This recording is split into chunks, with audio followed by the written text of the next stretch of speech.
guys, it's Eshani, aka Total Makeup Junkie 101. So today I have my February faves and flops. I haven't done one of these in a couple months. I feel like when the end of the year rolls around and I do my best of 2016, which I know I lagged hard and did not do a best of 2016 lips. If you guys still want to see that, despite it being March, I could still do that for you guys. Just let me know in the comments. If you guys are over it, that's totally okay too. But regardless, let's jump into all of the beauty products that I have been loving over the past month. All right, let's start with a product that I wanted to quickly mention. This isn't something that I've been using the entire month. In fact, I've only been using it for about a week, but it very quickly made it into my favorites. I really love this product. This is the Anastasia Beverly Hills Soft Glam Palette. I did do a full review video also comparing this to the Modern Renaissance palette. If you guys are curious about that, I'll link that video below. But basically, to sum it up,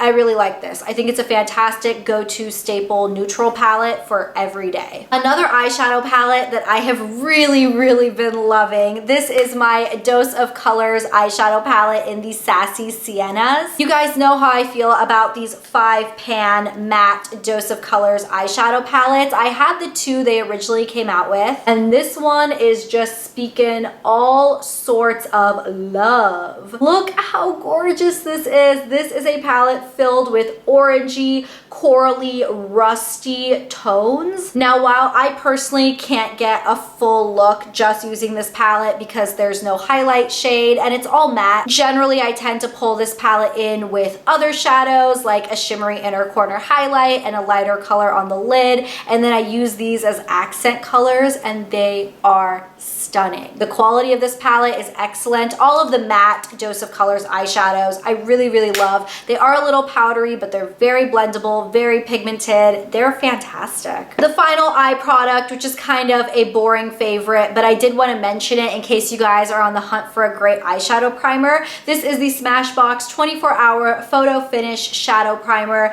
and I really love this. I've gone through one tube of this in the past. First off, I love that it's in a tube packaging so you can squeeze out every last bit. The texture of this is kind of thicker and it goes on almost like a pore smoothing or like a silicone-y primer. It really does lock in your eyeshadow. Now, I do have really oily eyelids, so I never really have an issue of needing extra hydration in the area. I do use this in replacement of my Nars smudge proof eyeshadow base, and I think they both work equally well. This one tends to be a little bit cheaper, even though I think it's the same price initially, but you get a lot more product in this because it comes in a pretty big tube. Did I say that primer was the last eyeshadow product? Because I lied. I definitely have one more. This is the Elcie new Jewels eyeshadow in the shade Topaz. Holy moly, this product is beautiful. This is essentially like a pressed foiled pigment.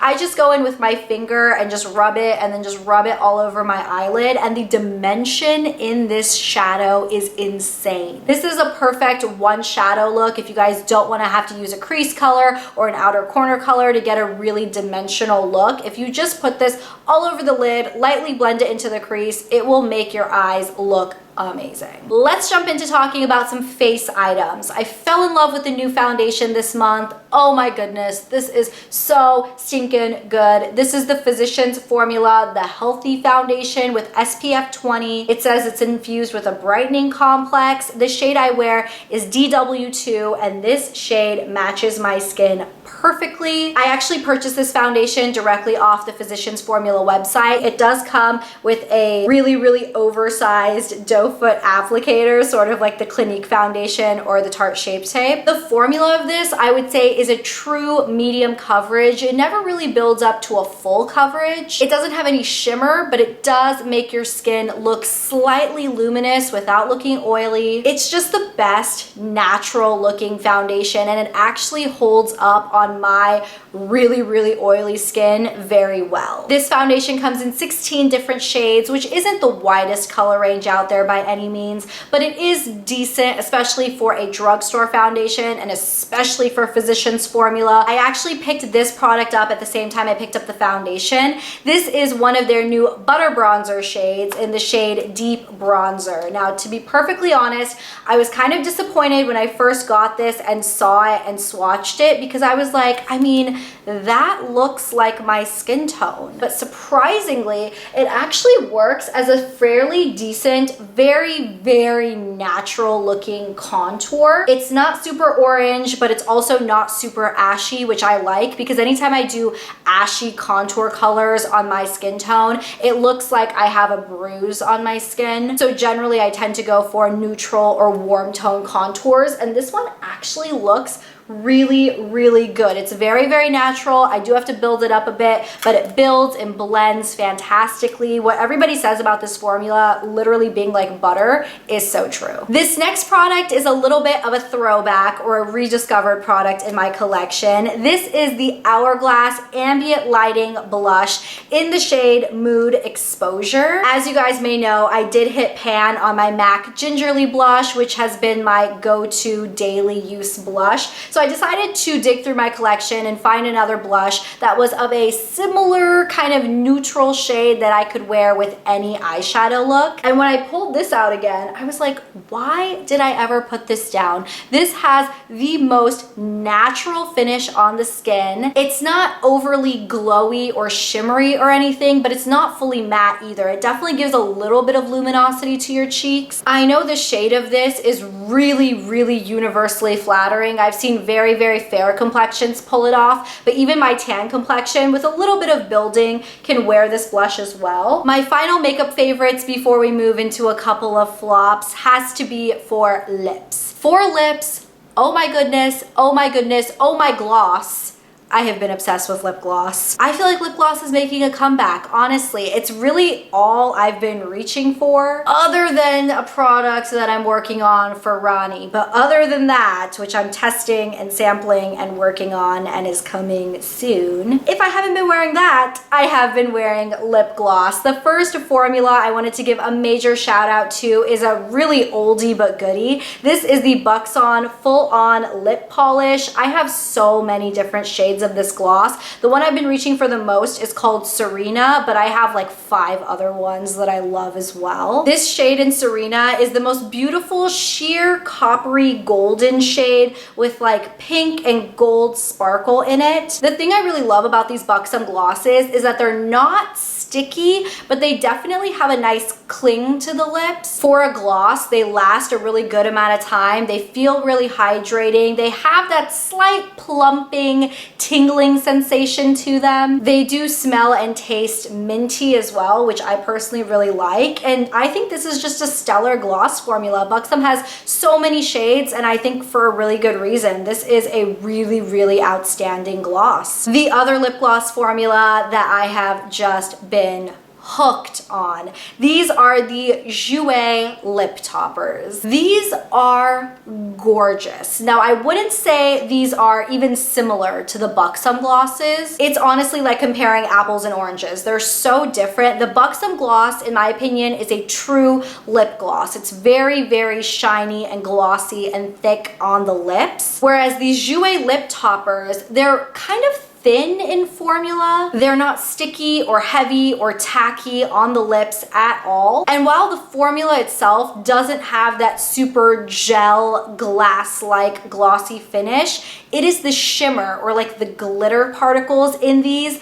that are out of this world amazing. If you guys have the opportunity to swatch these, or heck, just order one of these and just see what I'm saying for yourself. The 2 shades that I want to particularly shout out in this video are Sweetheart and Rose Gold. Sweetheart isn't as shimmery as Rose Gold is, but it does have a really beautiful kind of jelly red base to it. Rose Gold is actually what I'm wearing on my lips right now over a lip liner. I will say, because the formula is fairly thin, you do need to reapply as as needed. They don't last quite as long as the Buxom ones, but that shimmer, guys, I've never seen anything like it. It is absolutely mesmerizing. Okay, so those were all of my favorites of the month. Let's go ahead and jump into a couple of flops. The first flop, if you guys stay up to date with my channel, is going to be a pretty obvious one. It is the new Nars Natural Radiant Longwear Foundation. Now, why am I not holding up a bottle, you might ask? I returned that puppy right after I did my review video because honestly,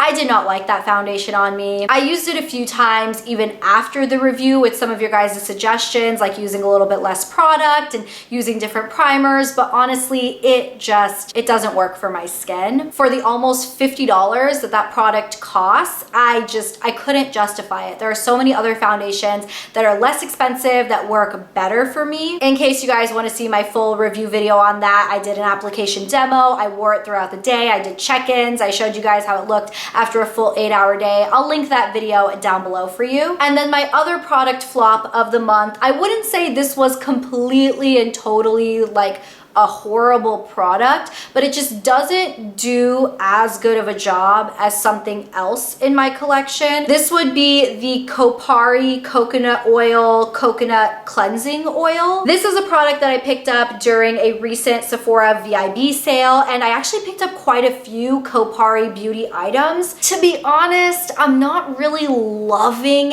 any of them. Like, some of them are good, some of them are decent, some of them are workable, and then there are some like this where I am used to using something like my MAC Cleanse Off Oil. This is my go-to makeup remover when I have a full glam makeup like what I'm wearing today. I have lashes, I have liner, I have foundation, I have powder, I have like 18 different primers underneath all of that. So I need a really, really good makeup remover to break all of that down. A simple makeup wipe will not do the job. Considering this is even more expensive than the Cleanse Off Oil, it doesn't even do half as good of a job. So yeah, unfortunately, I don't think this cleansing oil is worth the price or the hype, although it smells absolutely delicious. I would say if you use the MAC Cleanse Off Oil, stick to it. It's honestly the best. Alrighty guys, so there we have it. Those were all of my faves and flops for the month of February. Please don't forget to let me know in the comments down below what your favorites were for the month, because I would absolutely love to check them out. Thank you guys so much for watching, supporting, and subscribing. It honestly means the world to me, and I will talk to you guys in my next video on Monday. I'll see you then. Bye.